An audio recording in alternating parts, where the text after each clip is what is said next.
नमस्कार, विंध्या टाइम्स में आपका स्वागत है और आपके साथ मैं श्रेया।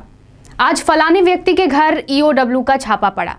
आय से अधिक संपत्ति होने पर तड़के सुबह ईओडब्ल्यू की टीम ने फला व्यक्ति के घर छापा मारा।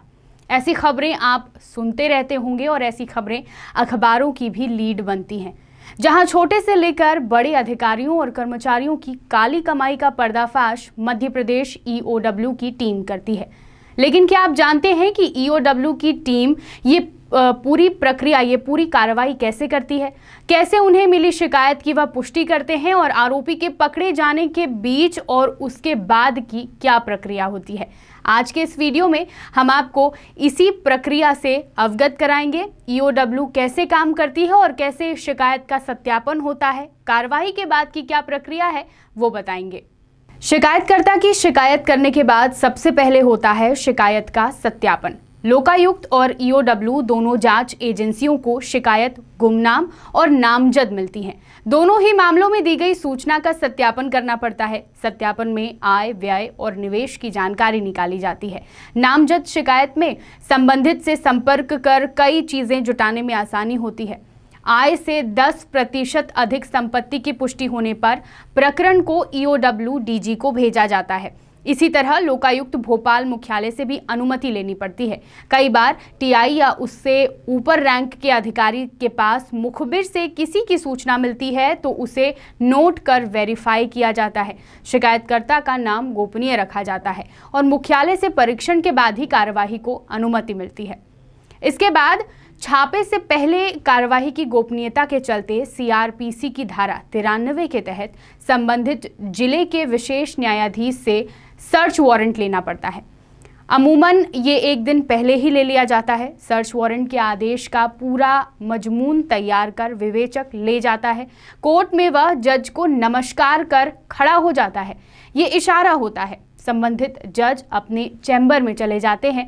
वहां विवेचक से अकेले में मुलाकात करते हैं और 3 से 5 दिन का सर्च वारंट जारी किया जाता है, जिसके बाद ईओडब्ल्यू की टीम छापा मारने पहुंचती है। छापेमार कार्यवाही से पहले कुछ डॉक्यूमेंट भी देना जरूरी होता है।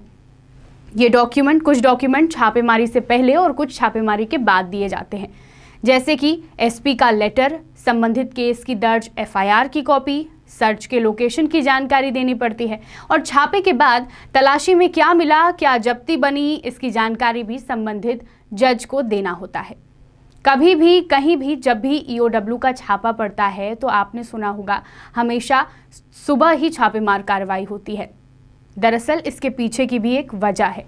सीआरपीसी में स्पष्ट प्रावधान है कि सूर्योदय से सूर्यास्त तक ही तलाशी ली जा सकती है।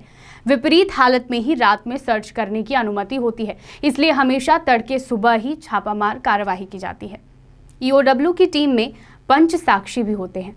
पंच साक्षी यानी राजपत्रित अधिकारी, जिन्हें इंग्लिश में कहते हैं गजेटेड अधिकारी। राजपत्रित अधिकारियों के पास कुछ विशेष अधिकार होते हैं, जिनके अंतर्गत वो दस्तावेजों का सत्यापन कर सकते हैं। किसी भी छापे में एजेंसियों के साथ 2 पंच साक्षी यानी राजपत्रित अधिकारी भी जाते हैं, पर उन्हें आखिरी समय में ही पता चलता है कि कहां कार्रवाई होनी है।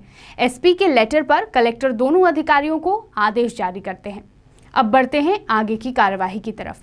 ईओडब्ल्यू की कार्रवाई में टीम गठित की जाती है और टीम को तलाशी देनी पड़ती है। छापा एक से अधिक स्थानों पर होता है तो अलग अलग टीम हेड को कार्रवाई की जानकारी दी जाती है। टीम मेंबर को इसकी भनक तक नहीं होती। सभी स्थानों पर एक साथ छापा मारा जाता है, जिससे कोई साक्ष्य या संपत्ति को हटाया ना जा सके।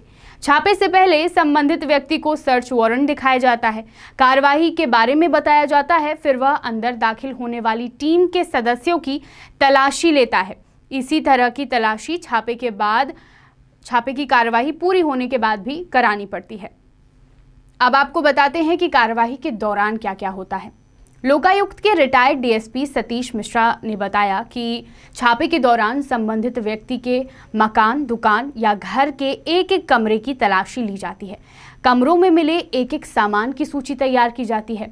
फिर उनका वैल्यूएशन होता है। भवन के लिए पीडब्ल्यूडी, गोल्ड व सिल्वर के जेवरों के लिए सुनार से तौल कराकर डिजाइन के आधार पर कीमत का आकलन कराया जाता है। रसीद होने पर वह मान्य है। कैश, गोल्ड, पासबुक, रजिस्ट्री आदि प्रॉपर्टी के दस्तावेज जब्त किए जाते हैं। कैश व गोल्ड आदि कोर्ट के आदेश पर ट्रेजरी में जमा करा दिया जाता है। वहीं अन्य सामग्री संबंधित व्यक्ति की सुपुर्दगी में इस शर्त के साथ दे दी जाती है कि वह किसी प्रॉपर्टी या सामान को बेच नहीं सकता। छापे में मिली प्रॉपर्टी व सामानों की पूरी सूची 3 प्रति में तैयार होती है, जिसकी पहली प्रति संबंधित व्यक्ति को दी जाती है, दूसरी कोर्ट में और तीसरी विभाग के पास होती है। ये तो हो गई छापे के दौरान की चीजें। अब इसके बाद क्या होता है उस पर बात करते हैं। छापे के बाद संबंधित व्यक्ति को अपनी आय के स्रोत के बारे में बताने का पूरा अवसर दिया जाता है। वैध आय का स्रोत बताने के लिए फॉर्म 1, 2 व 3 में जानकारी देनी होती है। यदि वह वैध आय का स्रोत बताने में सफल रहता है तो प्रकरण में खात्मा भी वरिष्ठ अधिकारियों की अनुमति से लगाई जाती है। यदि वह ऐसा नहीं कर पाता तो फिर जांच के बाद चालान पेश करने के लिए संबंधित शासकीय विभाग से अभियोजन की स्वीकृति लेनी पड़ती है। इसके लिए सामान्य प्रशासन विभाग को 2 कॉपियां भेजी जाती हैं, एक संबंधित विभाग को, दूसरा लॉ विभाग को। लॉ विभाग ने स्वीकृति दे दी और संबंधित विभाग ने नहीं दी तो प्रकरण सीएम की कैबिनेट में जाता है। फिर सीएम इस पर निर्णय करते हैं। यदि संबंधित विभाग ही स्वीकृति दे देता है तो विशेष कोर्ट में चालान पेश कर दिया जाता है। फिर ट्रायल शुरू होता है। न्यायालय में चालान पेश होने पर आरोपी को निलंबित कर दिया जाता है। गिरफ्तारी के प्रकरणों को छोड़कर चालान पेश करने की कोई लिमिट नहीं है। हाल ही में ईओडब्ल्यू के छापों में यह देखा गया है कि ईओडब्ल्यू ने एक नई और अलग चीज शुरू की है। दरअसल अब जब भी ईओडब्ल्यू की टीम कहीं पर छापेमारी कार्रवाई करती है तो नोटों के बंडल से वह ईओडब्ल्यू लिखकर छोड़ देती है और वह एक निशानी के तौर पर है कि ईओडब्ल्यू का छापा फला व्यक्ति के घर पर पड़ा था।